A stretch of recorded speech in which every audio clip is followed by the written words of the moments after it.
John, who's the CEO of DStv Online. And today he's going to talk to us about how video is invading the internet and forcing media companies to explore what could be the next big thing in content and revenue. So this is very relevant to our businesses. So I hope that you'll spread the message and see how you can take advantage of all these opportunities that we currently have at our disposal. We are recording this session today, and we will make it available on the intranet. So if any of your colleagues have missed it, we will send an email out for everybody to click through and watch. Good morning, everyone. I noticed that on the list of names, a lot of you were involved in the digital side of Media 24. I've worked in Media 24 before as well. I started 24.com when we merged it with invading many years ago. So I've sort of not been in this building, but I spent a lot of time at the mothership, your mothership, in Cape Town. But one of the big challenges for me, and I think possibly for some of you, is I work within a very old media business, which is basically the TV business, part of the same group. And sort of trying to be the tail wagging the dog and moving everything towards digital has been quite a challenge. So I kind of share your anxieties and stresses about trying to get Media 24 to also go as digital as possible. But I can assure you that it is possible. Because we've actually produced some nice products in DStv in a very, very old 25-year-old business. And it's looking good. So this presentation I actually did to the group CEOs a couple of months back. And I was supposed to do it in Montague at the Media 24 strategy session, but wasn't able to do it. So I'm kind of now doing it in little bits everywhere, starting here. So it's about video, and it's about how video affects the internet. So I'll start off with a video because it just makes sense.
What's amazing about it is also that I did it I edited it down on my Mac with free software that I got with it, and it took me about 2 minutes to edit that down, which is kind of what everyone has now in their hands is a full video editing suite every time they buy a computer. But what's really amazing about this video is it's actually Felix Baumgartner, who's this guy who essentially is a really crazy daredevil, and that was a 39-kilometer from the surface of the Earth jump. So that's the highest anyone's ever jumped. And he hit Mach 1.2 on his way down while he was coming through the atmosphere. But what's really amazing about this is it's actually the highest watched video ever online, which they hit 8 million concurrent video views. And that was accessible on phones, it was accessible on smart TVs, on a variety of devices. And 3 years ago, when we started, DStv Online and the online stuff we were doing at DStv, we were looking at the internet and saying, no, it's never really a viable broadcast medium because you can never get enough people to watch simultaneously before it falls over. But this video proved that for the first time, you could broadcast over the internet globally and actually have many people watching it simultaneously. Then the guy on the right-hand side is a guy from Korea called Psy, and Gangnam Style, which I'm sure all of you know. What's also incredible about this is that since the video was launched, and I just checked this morning, it's been viewed 1.7 billion times. Now this is a fairly unknown musician who became global overnight, and from this video, he sold only 100,000 CDs, but he made about $10 million from this in endorsements, in show appearances, in digital downloads, and all the other ways of making money as a musician. So it's a really, really viable medium to get mass adoption, to get mass exposure, and it's been used by artists the world over. There are many examples like this where seemingly unknown artists have become very, very famous overnight, by putting themselves on the internet, specifically on YouTube. I don't know if you guys have seen this photograph. Has anyone seen this photograph? So this is the ordination of Pope Benedict in 2005. So it's quite interesting when you contrast that to Pope Francis' ordination this year in 2013, because the difference is quite stunning. You'll see it immediately. Okay, so that's just a couple of years later, and all of a sudden the whole way it's being communicated and broadcast is fundamentally different. Everyone's got a cell phone in their hands, or a tablet, or some personal device that they're using to actually record that event. Now for me, that's one of the most stark differences and quite obvious what's going on photographs I've seen. Then, just to take things one step further, there are devices like this one. Have any of you got any of these devices? Okay, this is a GoPro camera. You can buy them pretty much at any technology shop now. And what's nice about these cameras is that there's a lot of attachments that come with them. And the camera was sort of designed to be for action, adventure-seeking people, surfers and mountain bikers and bikers and paragliders. You can attach these cameras to pretty much everything. They've got bike attachments, helmet attachments, and what's incredible about this camera is it shoots at 4K, which is basically super high def, which is higher than basically 4 times, 5 times more than what we could do at the highest definition at DStv, at 60 frames per second. We're doing on broadcast TV, we do about 30 frames per second. So basically you can capture very, very high motion video, high movement video, very accurately without any jitter or any artifacts coming on the screen. You can shoot very, very high def video at great speeds. So, and people are actually buying these things, especially people that are very action outdoor oriented. And I just want to show you what you can do with these things. It gives you a totally different perspective on video when you have one of these devices. So the video I'm going to show you now is a GoPro camera using a surfboard attachment, and you can actually see how action-packed it is and how TV quality it is, and it's basically in the hands of the average consumer.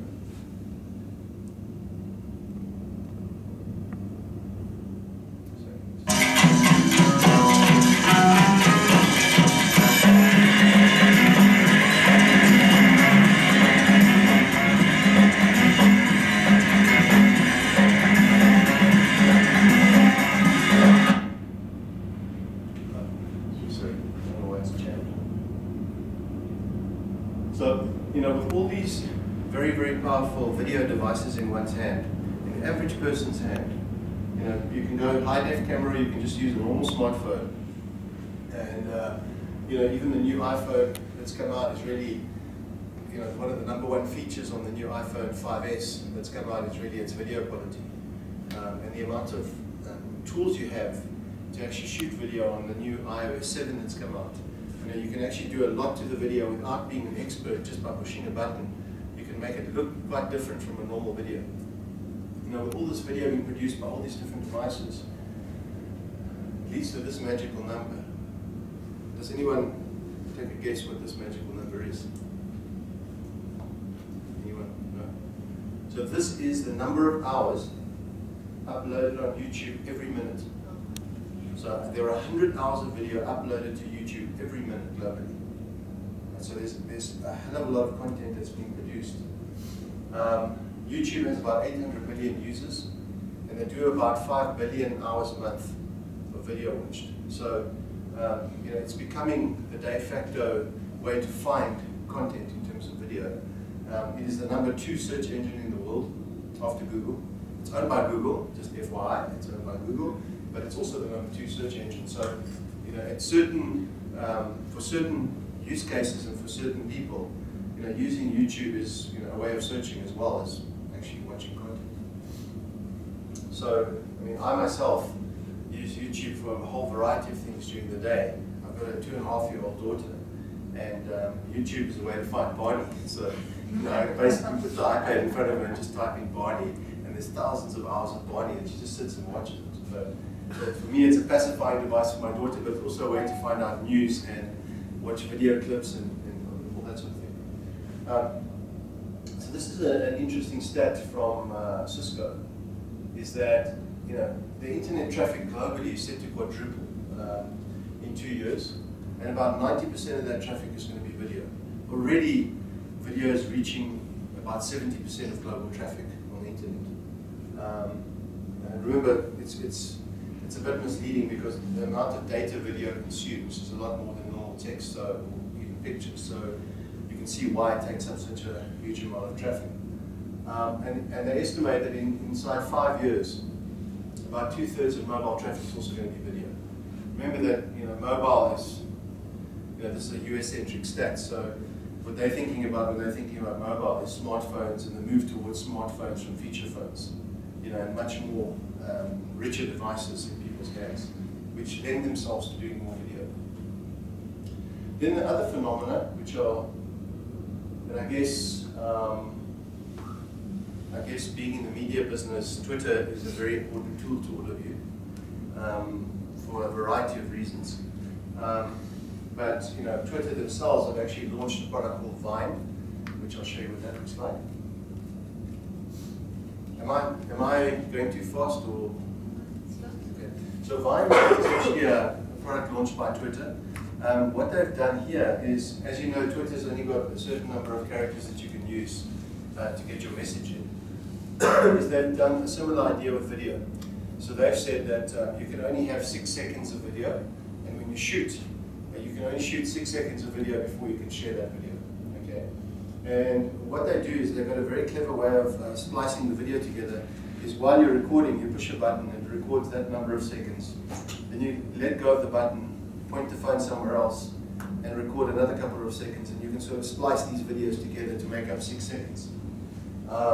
People get quite creative with this medium. And the growth has actually been phenomenal. Since they launched the service earlier this year, it's grown about 5 times in traffic. And there's another service called Instagram, which was a photo sharing site bought by Facebook, that has now also introduced video in this way. And you'll find a lot of services are starting to introduce video for this short format stuff. So I just want to show you an interesting video created by someone using Vine. It's quite humorous. 6 seconds, so.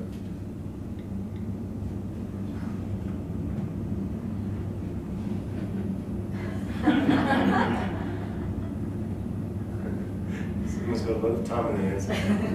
So, you know, it's not just long form video that's you know, taking off, it's also the short form video and micro form video as well that's starting to take off. And remember, what's interesting about this from a Media 24 perspective is that, I guess I'm preaching to the converted here, being in the digital side of the business, but you know, it lends itself to citizen journalism and the ability for someone to, you know, be there faster than any media person can be there and record an event. So I mean, I saw something phenomenal a couple of months back when that plane crash happened in the US, and everyone survived.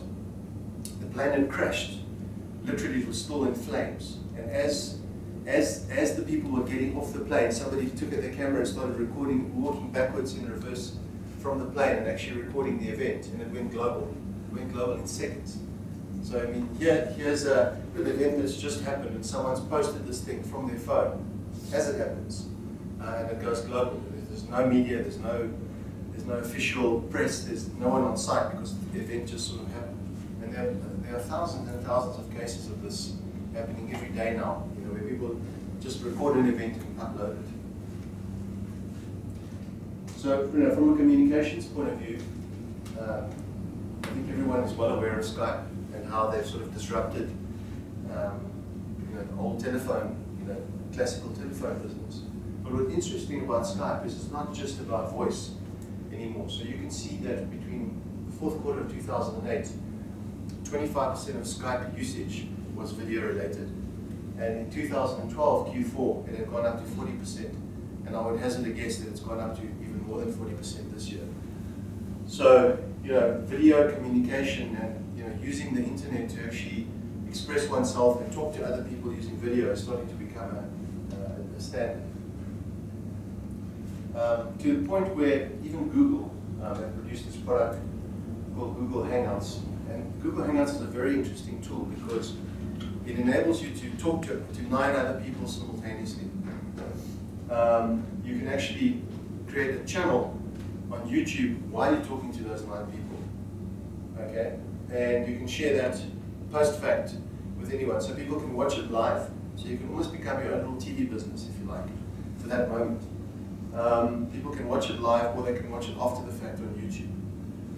And in fact, I've seen quite a lot of journalists actually using Google Hangouts, even in South Africa.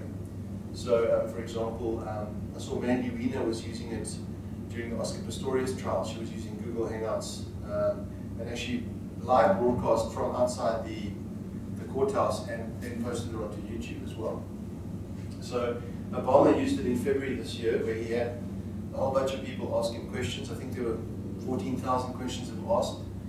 He took a subset of those. He got some of the people that were on the panel to actually attend the Google Hangout, and then he answered questions live on Google Hangout. So just give you a sense of how this product works. I've actually taken an excerpt from that. Sorry, so you have to 9 other people. You can simultaneously talk to 9 other people, but you can broadcast the whole thing. Or you can just have one person, and it can just be you, and you can create your Hangout of one, and then just broadcast it, and people can passively watch it. Sorry, I went too far. And jobs in the United States when other countries don't have the same restrictions? Well, first of all, I think it's important to recognize that our overall strategy has to be to attract new jobs and manufacturing back into the United States. And so I laid out a whole range of proposals, changing our tax code so we're incentivizing companies to stay here instead of moving overseas, making sure that we're creating hubs of advanced manufacturing here in the United States. We've got models where we're already seeing that happen. Making sure that we're training our workforce for the jobs that exist right now. That can have a huge impact. So there are a wide range of efforts that we've got to move forward on to ensure. So for me, that's quite an interesting tool that we could use, even in Media 24, because it's very easy to use. Pretty much all your devices, there's a Google Hangout app. You can have it on your laptop. You can talk to people and just broadcast, get it out there. From an e-commerce point of view, we're seeing increasingly growing amount of usage of video in e-commerce. So the number of, the percentage of conversions when you have a video, particularly for a technology type of product and it's a review, tends to be a lot higher. So people, engage and then actually can see the product working and get a review of the product and will help them and inform them to make the purchasing decision. So, there's a company out there called Vubix, which is sort of trying to make this available to a wider set of e-commerce companies, classifieds, businesses, all sorts of different e-commerce mechanisms where you basically get this player. It's free if you're small, and you pay an incremental fee if you're a bigger organization. But essentially, they allow you to make product videos, then add apps and calls to action to that video, so you can drive sort of engagement. You can custom brand it, so you can put your branding on. You can share it using social media, and there's obviously they give you lots of analytics to show you how well that video is performing and how well the conversions are happening in terms of the transaction. And just to give you a little synopsis of the product. Hi, this is Lisa at Vubix.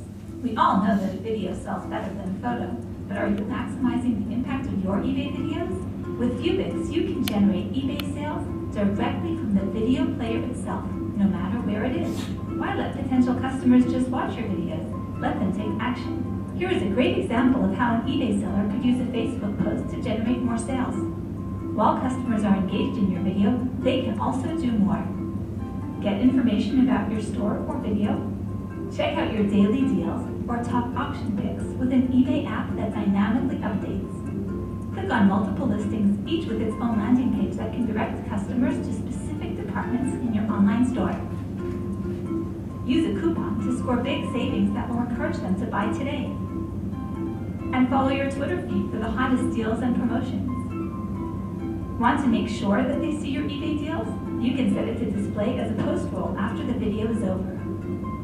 The call to action button can lead to your eBay store or to any URL, or can open any of the ViewBix apps. Your company logo can also be a clickable link set to any URL. Just in case you were wondering, the ViewBix eBay app displays timed auctions too. Share your ViewBix player and apps everywhere, on your site, on Facebook and Twitter, on eBay, and on mobile devices. So, if you want your eBay videos to do more, sign up for ViewBix today. Just click on the button now. And then, of course, something which might not be obvious to a lot of you, but using video is actually a clever way of doing search engine optimization. So this is one of our sites in South America called Buscapé. And Buscapé is basically a price comparison business in South America. I think they're in 13 countries. What they've done here is they've created a video around a particular product, which is a review. And because it's actually a YouTube video and it's a review around the product, Google's search engine optimization puts the video at the top of the list. So the likelihood of you getting at the top of a search result that's not exploited by YouTube with a video reviewing the product is much, much higher than if it was a text-based review. So they're actually using video reviews as a search engine optimization technique to actually drive people, from search to their site. Then something a bit closer to my business, which is news. So one of the operations I look after is Supersport. They call the digital stuff of Supersport. And what we did there is, we were very much, sitting here in Johannesburg trying to build these Supersport websites for Africa. And a couple of years ago, I guess about 3 years ago, we switched to almost mobile-first strategy, where we basically stopped worrying so much about the website and started obsessing around mobile, because that's where the traffic was going to come from in Africa. So if you look at, and it's not smartphones, and it's not iPhone 5s and all these fancy devices, it's really, really low-end phones. So if you look at Nigeria, for example, about 62% of the phones in Nigeria are basically low-end Nokias, feature phones, not smartphones. And in Kenya, it's about 75% of the phone market is Nokia feature phones, the stuff that you might have been using 10 years ago. That's the kind of phone that is in hand. About 90% of the people that have these feature phones have Opera as a browser, which is essentially creates a compressed form of a website, which means you use less data and gives you a fairly high-def website. So we basically built a little site optimized for Opera. We made it really, really hyper-local. So in Nigeria, we actually write in Pidgin English, so we have people that translate our articles in Pidgin, which is the local hybrid dialect. And then we also did something which was a first, was actually put video into really, really cheap Nokia phones. So we do English Premier League highlights every Monday and local Nigerian football league. The interesting thing was, the minute we did this, our traffic started to skyrocket. So we went from, bubbling just under 1.7 million uniques to about, that was during AFCON, we were almost pushing, 6 million, 6.2 million uniques. And that was just because we said, mobile first, forget about the website, focus on the really low end of the market and put video into it. So the interesting thing was that in the beginning, the hook product for this hyperlocal mobile product for Supersport was actually Pidgin English. So you'll see in terms of the video page views between the two, the Pidgin articles were actually the attractive. But quickly, as soon as people discovered video, even in Africa, even with a poor bandwidth in terms of mobile operators, the video was the stuff that actually worked better than even their local language, which I found quite an interesting stat. So the video works on the low-end phones? It does, yeah. So we have a serving solution which which we use that enables you to, it does two things. One, it formats the video for the right, for the phone. So if it's not appropriate, let's say for an iPhone, it'll format it differently. If it's a Nokia feature phone, it'll actually put it into the right format for Nokia and downgrade the quality for that connection. So you can still sort of hear the audio, it might be a poor video, but what I found in Africa is that in terms of video, quality is not such a big thing. You know, it's often with pay TV, it's about HD channels and the quality is going to be fantastic, and you've got to have Dolby and all that sort of stuff. But when you're dealing in Africa and you're talking to someone who might not necessarily even have access to anything, just having a good enough video and the audio is sometimes perfect. You know, it gives you the wow factor. Can we see some picture? I can show you afterwards. Yeah. I'm just curious to see what it looks like. Okay, so there's also, in terms of education, you know, video is increasingly being used on the internet. So I don't know if you guys have seen Khan Academy, but it's really you know, Khan Academy has thousands and thousands of videos. It's a charity organization, so it gets donations. That's how it's funded. And essentially, they get thousands and thousands of videos created by various content creators, usually professors at university, on a variety of topics. And if you go to Khan Academy's website, you can find, you know, deep information about pretty much anything, with very easy to understand how-to videos explaining a fairly complex topic. So Google even funds these guys because it's a great you know, philanthropic thing, and it also creates content for Google to crawl. So Google's not always being a philanthropic thing, and it's also funded by Bill and Melinda Gates, you know, from their foundation. So I found this area very interesting because you know, I just think to myself, when I was at school and when I was at university, you know, having access to this would have been a phenomenal thing, because you know, you could literally go to lectures every day, and then if you didn't quite get the message and didn't quite understand what happened, you can actually go and watch a Stanford professor doing it, and watch the entire lecture series from Stanford for free, which is kind of phenomenal. Just in terms of pay television, because I am from the pay television business, and where we're going with it, you know, so looking at a 5-year horizon. Essentially, our business, it's been disrupted in South Africa and Africa a lot slower than perhaps Media 24 has been disrupted. And there are a variety of reasons for that. I think the internet here in South Africa and Africa is probably good enough to disseminate news, but probably not good enough to do long-form video, which is a bit of a moat for us as a pay TV operator, because it means we can still use our broadcast technology to, you know, to run the old sort of business model. It hasn't really been disrupted yet. It's starting to be, and we're starting to see early signs of it. So essentially, if you look at the 1950s and the 1970s, TV was really a free-to-air kind of service. It had mass appeal. There were about 4 to 10 channels, and it was like a one-way experience. You know, there was this guide, and you had to be there at 8 p.m. to watch the news, and it was very much like a campfire experience. You know, the whole family used to congregate around this campfire, which was the TV, and watch an event. And then in the mid-80s and 2000s, when Koos started Mnet, essentially, then sort of the advent of cable and pay television happened, where the whole experience, you know, went from 30 to 500 channels, depending on the market. They had targeted content, so rather than have 4 generic channels, they started having genres and dealing with specific demographics, and really, because with 500 channels you could do that. And it was a bit of bit more of it started becoming more of a two-way experience with sort of interactive TV coming about, etc. Now, and I'm talking specifically developed markets, that's being disrupted again, changed again, and now you've got thousands of channels available to you on the internet. You know, YouTube has thousands of channels. It's unlimited amounts of content. It can be very, very niche, and there's specific people out there creating extremely niche content for very tight audiences.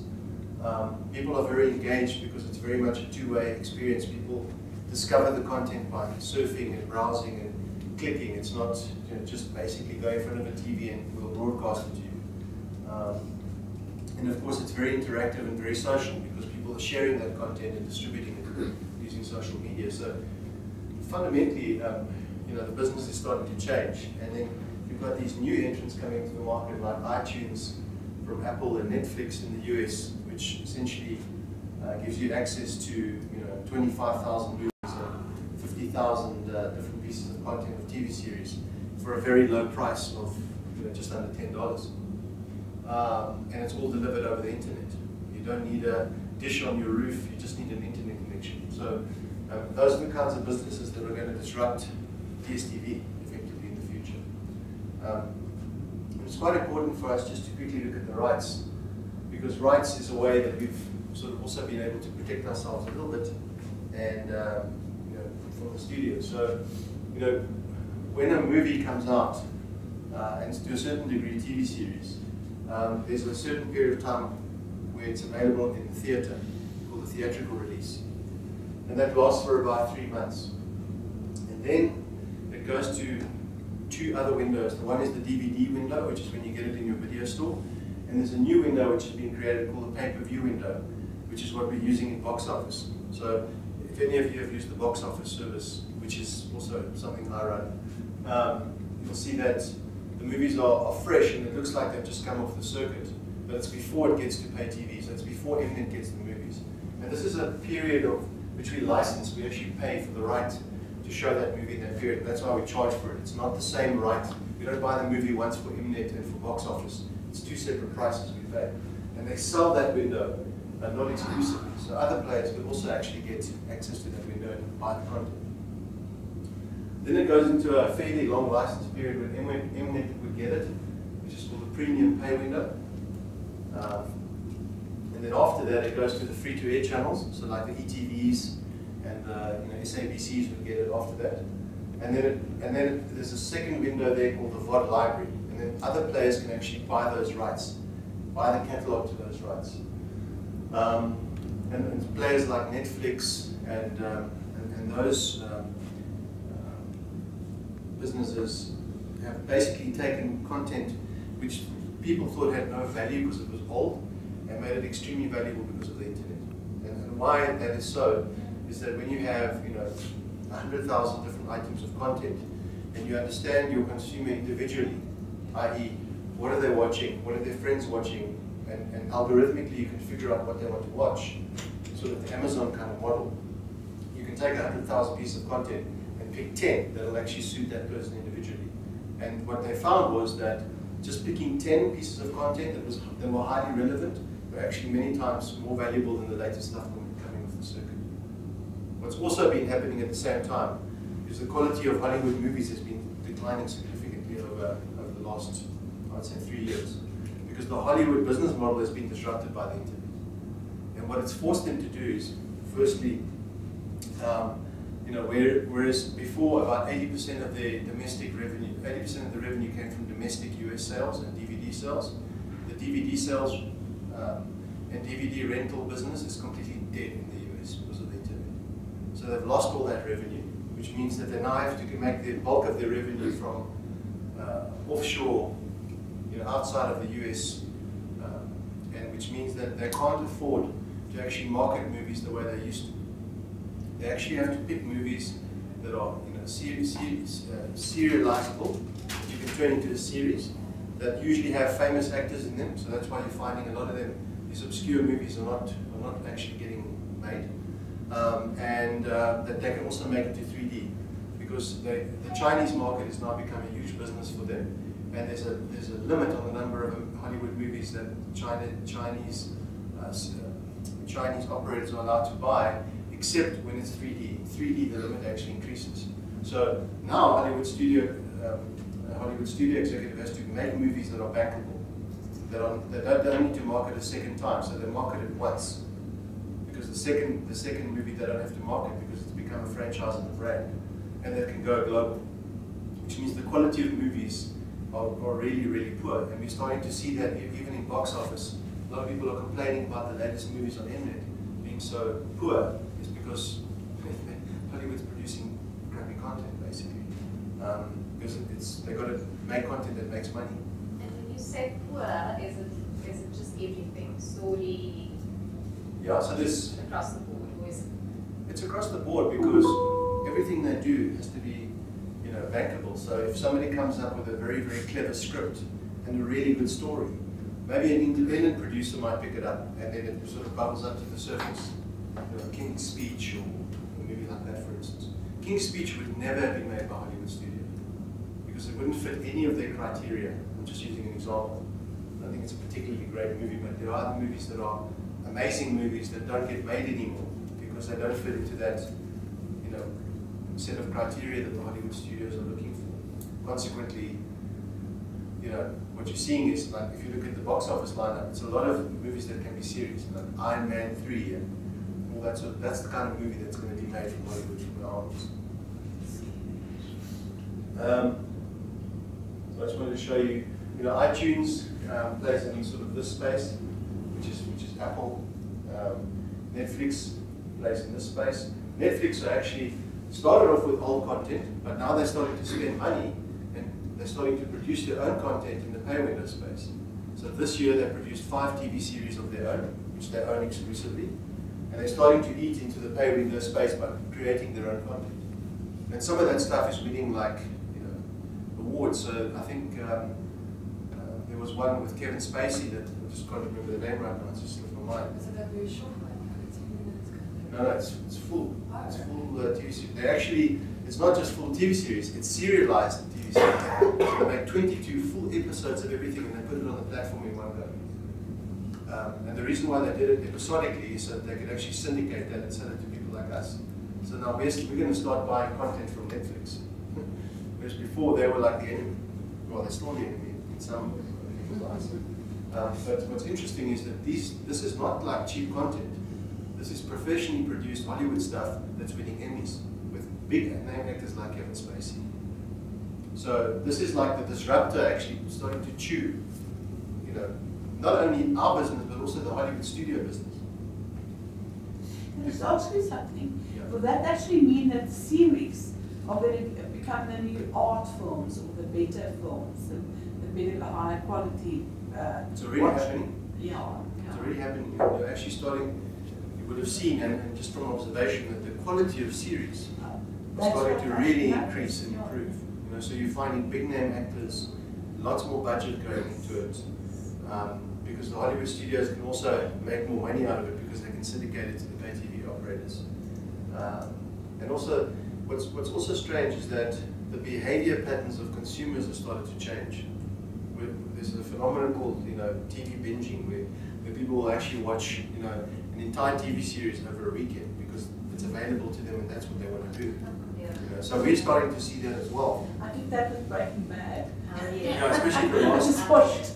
The very last series. I think there was actually a statistic that I read that 55,000 people in the US watched the last series of Breaking Bad in one day.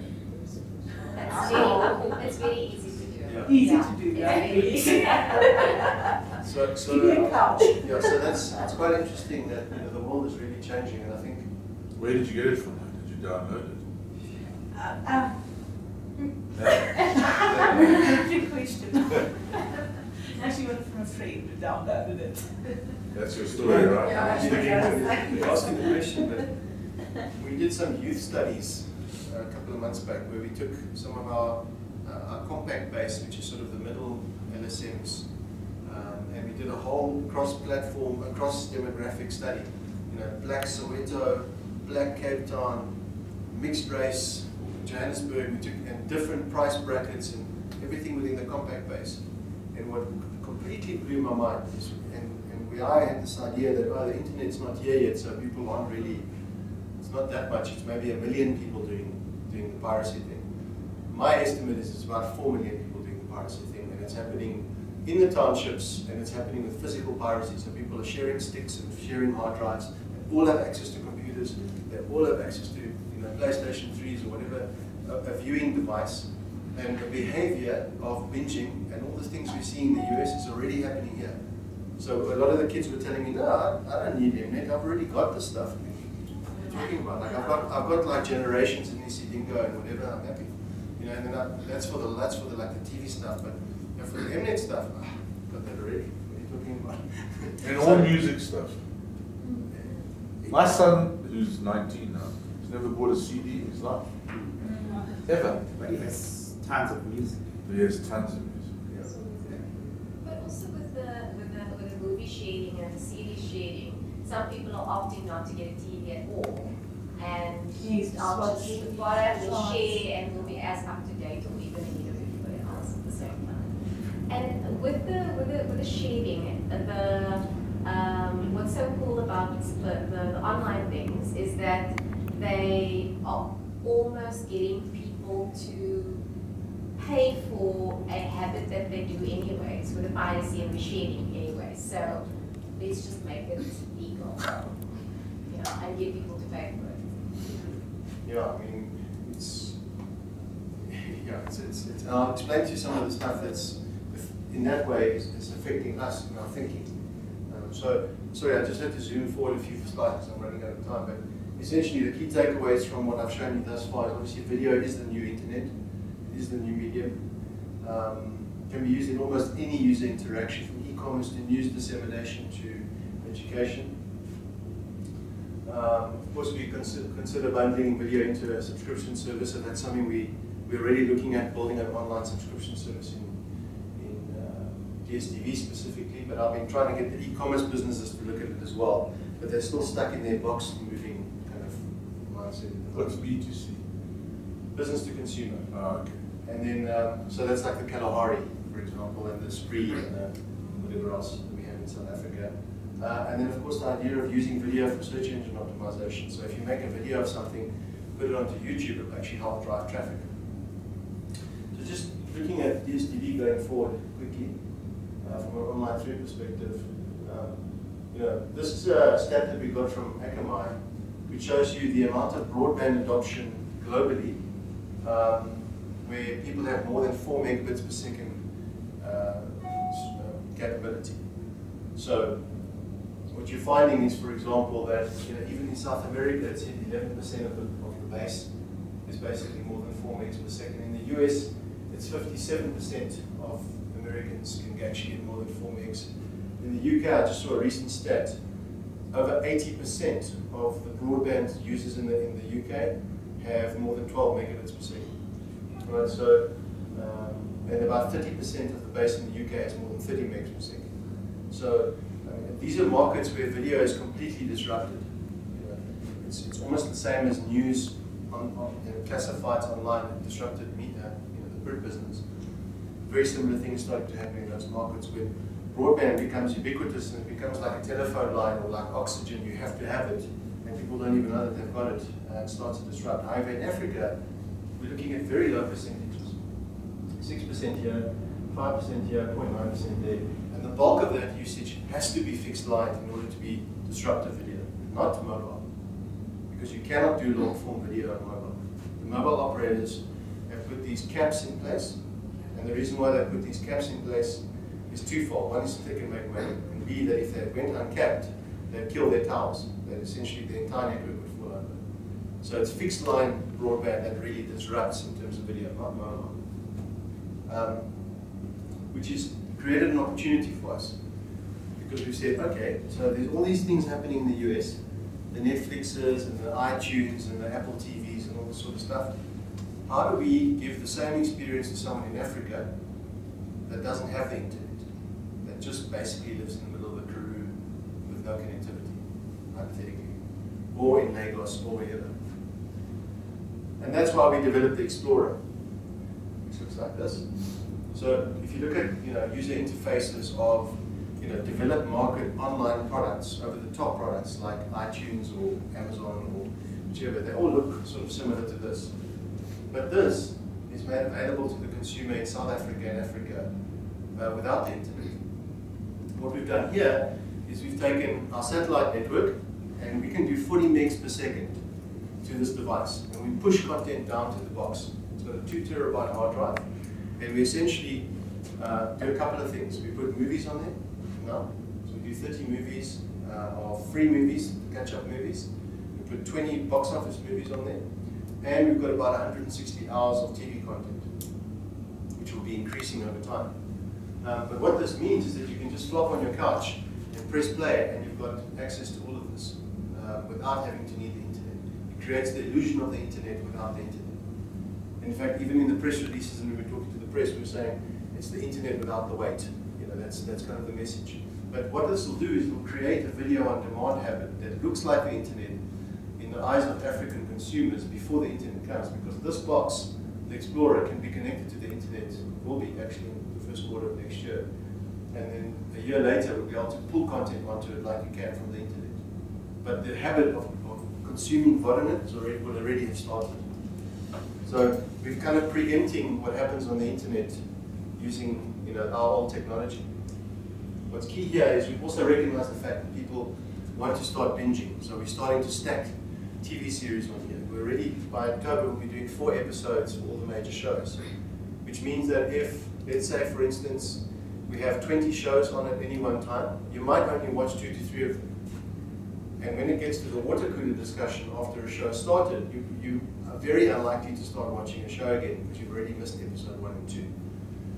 Whereas now we think, you know, with 4 episodes stacked, when something becomes water cooler speak, you know, people can go back and start catching up on the show. In the future, we want to actually stack entire series on you. So that idea of binging that people are doing on the internet, you'll be able to do on the Explorer as well. And then, of course, the other key thing we're doing is we're taking all of our products, you know, live TV, catch up, our mobile products, our SuperSport Live stuff, and we're creating apps for it across a whole variety of platforms. So you're already starting to see, you know, SuperSport is pretty much on everything. The DStv guide is pretty much on everything. We've launched catch-up TV into the iPad app. So if you're a DStv subscriber now, premium, you basically have 450 hours of catch-up TV in the iPad app, which a lot of people don't know about. But you know, despite all of the marketing we've done, it takes time for people to figure that out. But we will have that functionality on every device that's relevant in every market, downloadable and streamable within the next year. Because I mean, we have to be on these devices because the device manufacturers are putting video solutions on. You know, Samsung has launched Video Hub. They're doing deals. You know, the mobile operators are doing deals with all sorts of people, you know, across the world, thinking that they can produce video. So everybody's trying to enter this video space, and it's really, you know, it's a sort of a hub of disruption at the moment. But we want to sort of emerge from it being, you know, number one and stay number one. And so we're not going to sit there and wait for it to happen. We actually, in some cases, are even creating the demand. You know, so you know, MWeb went uncapped, and that wasn't by accident. We designed it that way so that we could sort of create the demand for the group for consumption of lots of data. That's basically it in a nutshell. I think I've just made it under the time horizon. Are there any questions or discussions you'd like to have? Consider your point where you said going forward, consider bundling video into subscription service for business to consumer. I don't really understand that. How would you go Okay, about so if you look at Amazon, they wanted to enter the Brazilian market, right? So what did they do? They couldn't go physical because they didn't have warehouses in Brazil, right? So, but they needed to farm credit cards. So they started selling Kindles into the market. Okay, so that was the step one, the digital entry into the market. Sell Kindles through retail, right? But what does that give them? It gives them your credit card. It starts allowing them to profile you, so they start knowing exactly what buying behavior you've started. And they could also introduce video. And if you take the book purchases, the digital book purchases, and the video on Kindle Fires, and you add it all together, you now have someone's credit card, and you actually understand what they want to buy. So the next step is when you go physical, you already have farmed all these customers. So our e-commerce businesses are still in the sort of 1999, very early stages, because it's all in developed markets. So it's about you win on distribution, and you win on logistics, and you win on service, and that's how you win. And they haven't looked yet at the digital side of the business. But I think that us as a pay TV operator are starting to wag that dog too, because we're actually going to be producing a tablet, which we're working with Media24 at the moment, which will essentially have video on it and all of your Media24 apps. So, you know, your book apps, the Kalahari app, you know, I can't remember the name of it, the magazine app and the news app as well, will all be available on that device. So we're starting to try to bring the group together a little bit, saying, like, we're doing the video, but you guys do the magazines, and actually they're not mutually exclusive, they go together. Okay. You know, we can start bundling them together in one subscription fee. So, you know, So similar to the Amazon. so the problem with Nuspace has been it's been a very disparate organization. Within Media 24 it's fragmented. Within Nuspace it's fragmented. So we've never really, synergy is kind of a word that's almost like a swear word nowadays. Because I used to sit on so many synergy forums and it never really happened. But it really has to happen because our competitors out there are not the local newspaper down the road and the local magazine producer that we don't own yet. It's actually these people that are coming from overseas to attack us with lots of engineers, platforms that are very scalable and, you know, can get the content very easily. Is it difficult to get around competition, commission around joining forces with the pay TV and media? Are there any issues? No, I mean, there's obviously lots of regulation, but I mean, when you bundle, you know, the actual consumer proposition has to be fairly transparent and beneficial. You know, so if you're charging $100 for something, the sum of the parts can't equal, you know, less than $100. It's obvious things like that, but there's nothing stopping us from actually bundling magazines with TV, with this and that. I mean, it just helps the consumer. It's not actually hurting the consumer in any way. And I mean, our competitors are doing it. So Amazon, you can buy an Amazon Kindle here and you can consume video on it. And you can consume books on an iPad, and it's all done via iTunes, and you can buy it quite comfortably. And our local book producers are selling to iTunes and Amazon because they're getting better deals than from us. You know, so yeah. Is Kindle going retail here? It has, right? Yes. And also there's lots of other there's Kobe readers and all these other various readers that you can buy from Pick and Pay now, and it's a Canadian company. They basically have a full Afrikaans book catalog. We always used to think that we were like, you know, unique because we had Afrikaans and we had, you know, local language. The local book publishers are going and selling to them because they're getting great deals. Very aggressive. What's the Kindle Fire difference? It carries video to the ordinary Kindle. It's color, it carries video, and it's a much more high-end tablet than it's not a tablet, whereas the Kindle is really not a tablet. It's a book reader. Yeah, it's a book reader with a paper interface. Makes it look like paper. And what about good old Dead Trees Media? How can we use video to sell it? Phew. I still believe in the good old Dead Trees Media, but I think it's got to change shape and form. So I mean, I subscribe to the FT, for example, and I'm quite happy to pay my money that I pay every month because I feel that there's video in the FT website, which I actually do watch quite a bit. But it's very, editorially I like the FT, and I like reading their articles, and I find that they're better articles than what I'm going to get from just surfing the web aimlessly. It's curated. You subscribe to on the net or to the paper? I subscribe to the digital edition. To digital edition. Yeah, so see, but now I find the FT, the one you can hold, superior to the digital edition. Especially the weekend edition. I can't disagree with you. I mean, I think people of a certain age, you know, Chris uses this as an example all the time. I've heard him say that he loves his Sunday papers. You know, he sits down all on a table and he almost feels the texture of the paper and enjoys the read. And right. It's a way of entertainment. But then he also uses this analogy of when his daughter's friends come over. You know, he's got all of the Media 24 magazines there for free. They can just take them on the table, and nobody takes one in that age group. You know, yeah. I think his daughter's 21 or 22. So, yeah, I think it depends on the demographics. So I think, you know, for the new sort of younger demographic, maybe the way that they consume content is fundamentally changed forever, and you've got to find a way to be relevant to them. Well, isn't the way to send video cameras out with your reporters? Yeah, I think. Shouldn't that be happening more and more? Yeah, the newspapers is trying, the digital guys are trying, Sebastian's team, they're driving it quite aggressively and trying to... They're not just not doing it. I mean, the best story we at the Daily Sun have had for the last 12 months is the Middo Messiah story, right? That was a video taken by someone on a phone in the street. And all of our reporters should actually have iPhones. Actually, we don't need a phone and video camera. No one's driving it somehow. Should really do it for almost every major story. We have to.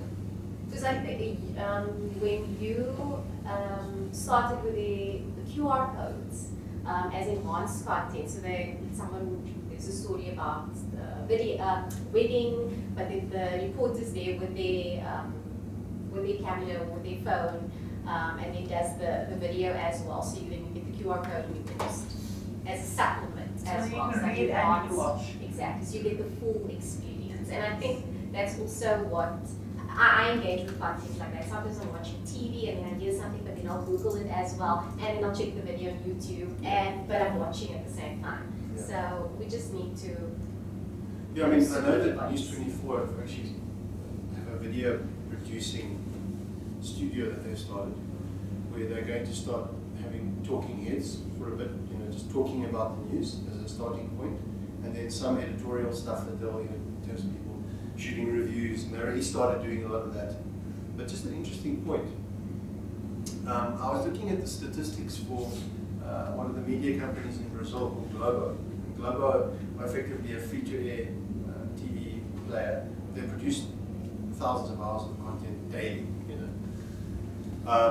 And what they had done is they started syndicating their content over a number of years to various sites. And they were sort of in the, I think, running at 8th or 9th in terms of site traffic in Brazil. And the one year they decided to stop syndicating traffic, and they had a two-pronged approach. One is, we'll never give video to anyone else, and if you want the video, it's only here. And every single article on every one of their news pages had a video on it that they ripped or cut from one of their news shows. Okay. They went from being 9th in Brazil to 2nd in Brazil within a year, and they overtook Facebook. Now this is a classical media company that's now overtaken Facebook in a specific market. And that for me was like an important thing, because I went back to my guys on Supersport. Because I've got 32 editors on every one of my sites. I've got a lot of editorial people. I'm a media business actually.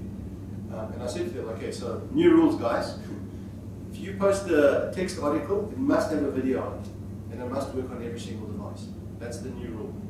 We've got to be video crazy, And if you can't find the video, find a way to make the video, or rip it from somewhere, or do something. You've got to have video next to everything, And I don't think it's that easy with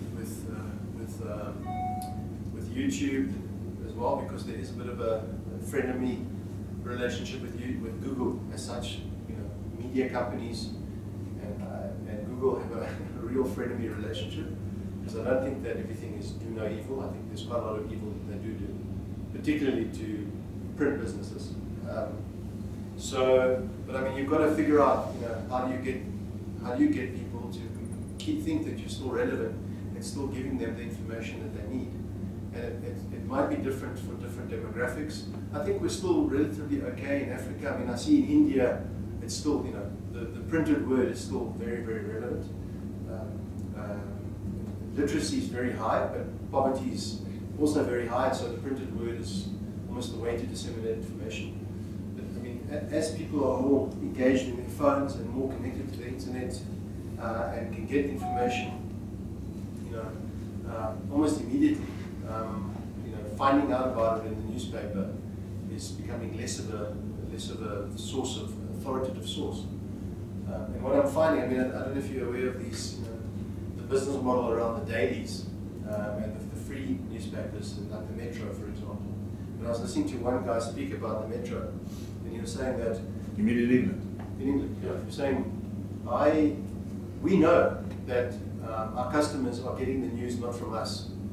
Right? So when we publish something in the Metro, our editorial rationale is, you've already read about the news online, I'm going to tell you something different. So the editorial slant is very much focused and relies on the fact that the office workers that are reading the Metro and the Tube know the news because they read it online. And now the Metro is starting to editorially shift away from it's not a breaking news site at all. It's not a breaking news newspaper. It's there's a lot more editorial stuff, a lot more sort of, background storytelling, a lot of documentary type stuff, and less about breaking news, because breaking news is far online, and they know that. So I just think we have to try and still be relevant. The problem is that when you go digital, and I know this because I'm the digital guy, the money starts to go. And that's a big challenge for us, because we spend a lot of money to produce great stories and online content, and I've got lots of editors and stuff working for me, and I know how much it costs to keep that operation going. And in a way, I'm like it's a necessary evil, because I need to create the traffic to make SuperSport and DStv relevant. So I have to keep the editorial staff doing that. But on the other hand, I don't get the money coming in advertising revenue. So I'm kind of like a little Media 24 on my own, and I suffer the same challenges, where I spend 100 million to produce the content and 40 million comes in revenue. So I've got to find other ways to try and make money. Except SuperSport, I mean, you must be able to pick and choose your advertising these days. That's what it looks like, anyway. Yeah, I'm hamstrung also because I'm kind of plugged into the pay TV business. So if somebody like MTN comes and drops 30 million rand, on a campaign, I can't go and sell the digital version of what they're buying on TV to someone else. They want to roadblock everything, and then my digital product is discounted into the TV price. Big challenge, because that's how it works. Is they do a 30 million rand deal. They say, right, 30 million rand, thank you very much, ka-ching, and we'll give you $1 million rands worth of free digital. Okay, but that's not $1 million rands worth of free digital. That's 5 million rands worth of actual revenue that I'm discounting by 4 million because the TV guys went and did a deal. And it's the same thing that would happen in a print business. The digital versus the thing is, in many cases, the print guys are still making a lot more actual money.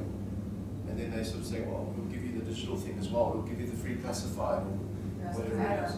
The add-on. The digital is the add-on. And that's going to change over time, but it's still, we're not there yet. It's starting to change in the UK, for example, where a lot more money is starting to flow in the digital direction. But it doesn't recoup or get you back to where we were, 10 years ago.